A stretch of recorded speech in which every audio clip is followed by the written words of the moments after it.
എൻ്റെ അച്ഛന് സുഖമില്ലാണ്ടായിട്ട് ഇങ്ങനെ എൻ്റെ അച്ഛന് ഇതേമാതിരി അച്ഛൻ ആദ്യം ആശ്രമത്തിൽ വന്നിരുന്ന ആളായിരുന്നു.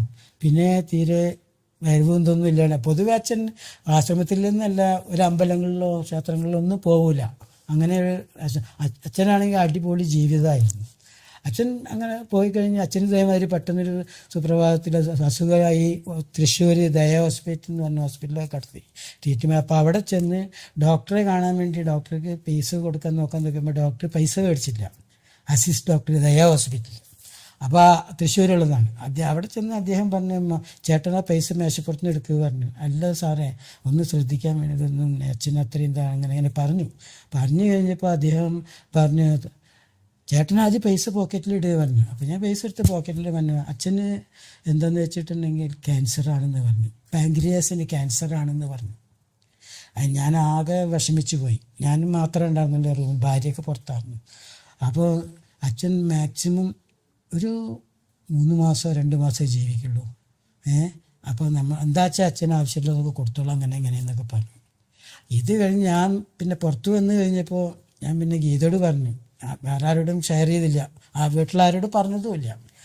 അങ്ങനെ അത് പറഞ്ഞു കഴിഞ്ഞ് വീട്ടിൽ വന്ന് പിന്നെ അച്ഛനോട് എന്താ ഇങ്ങനെ നമ്മൾ വല്ലാണ്ട് ക്ലോസ് ചെയ്ത് അച്ഛൻ അത് കഴിക്കുക, അച്ഛൻ എന്താ വേണ്ടി ഇങ്ങനെ ഓരോന്ന് ചോദിക്കുമ്പോൾ അച്ഛന് ഡൗട്ടായി. അച്ഛനാണെങ്കിൽ അത്ര കാഞ്ഞ ബുദ്ധി എന്നൊക്കെ പറയില്ലേ, അത്തരം ഇതാണ് ആൾ മൂപ്പര്. അവസാനം നെക്സ്റ്റ് ചെക്കപ്പിന് പോയപ്പോൾ എന്താ അച്ഛൻ എന്ത് ചെയ്തു അറിയാം, ഡോക്ടറെ അടുത്ത് പോയി. ഡോക്ടർക്കാണെങ്കിൽ ഈ അച്ഛന് ഭയങ്കര ഇഷ്ടമാണ്. അച്ഛൻ്റെ കാലൊക്കെ എടുത്ത് ഡോക്ടറെ മടിയിൽ വയ്ക്കും. എന്നിട്ട് ആ ഒരു മുറിവുണ്ട് അതൊക്കെ നോക്കിയിട്ട് ഇങ്ങനെ ഓരോ ഇതൊക്കെ പറഞ്ഞ് അങ്ങനെ ഉള്ളൊരു ഡോക്ടറാണ്. അദ്ദേഹത്തിനോട് പിന്നെ ചോദിച്ചു, ഡോക്ടറെ എനിക്ക് എന്താ അസുഖം, എൻ്റെ മക്കളോട് ചോദിച്ചിട്ട് അവരൊന്നും പറയണില്ല. എന്താണ് തുറന്ന് പറഞ്ഞോളൂ, എനിക്ക് നല്ല ധൈര്യമാണ്. എന്തായാലും എനിക്ക് എൻ്റെ ജീവിതത്തിൽ എനിക്ക് എല്ലാ അനുഭവങ്ങളും ഞാൻ അനുഭവിച്ച എല്ലാ സുഖങ്ങളും അനുഭവിച്ച മനുഷ്യനാണ്. ഇനിയിപ്പോൾ ഇത്ര ഉണ്ടാവുള്ളൂ എന്ന് എനിക്കറിയാം. സത്യം പറയാം, എനിക്ക് ബേജാറാവില്ല, വിഷമം ഉണ്ടാവില്ല എന്നൊക്കെ പറഞ്ഞു. പക്ഷേ ഡോക്ടർ പിന്നെ നിർബന്ധിച്ചപ്പോൾ പറഞ്ഞു, നിങ്ങൾ ഇത് പറയാനാണോ ഡോക്ടർ ഇത്ര വിഷമിച്ച് ചോദിച്ചു.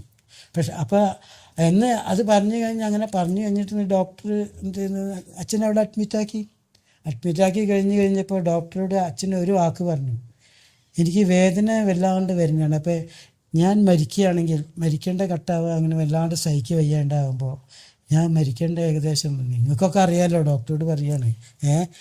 അപ്പോൾ പറയുകയാണ്, അച്ഛൻ പറയുകയാണ്, എനിക്ക് വേദന ഇല്ലാതെ മരിക്കണം, അതിനുള്ള മരുന്ന് എന്താ വെച്ചാൽ എനിക്ക് തന്നുകൊണ്ടിരിക്കണം പറഞ്ഞു. സത്യമാണ് പറയണത്. അന്നേരം ഇത് കഴിഞ്ഞു. അപ്പോൾ ഇങ്ങനെ ഏകദേശം ഇത് കഴിയപ്പോൾ അപ്പോൾ ഡോക്ടർ ഞങ്ങളോട് ചോദിച്ചു, എന്താ പെയിൻ കില്ലർ ഇങ്ങനെയുള്ള മരുന്നൊക്കെ കൊടുത്താൽ എങ്ങനെയുണ്ട്, ഇത് വിഷമാവോ, അങ്ങനെ നിങ്ങൾക്ക് എന്താ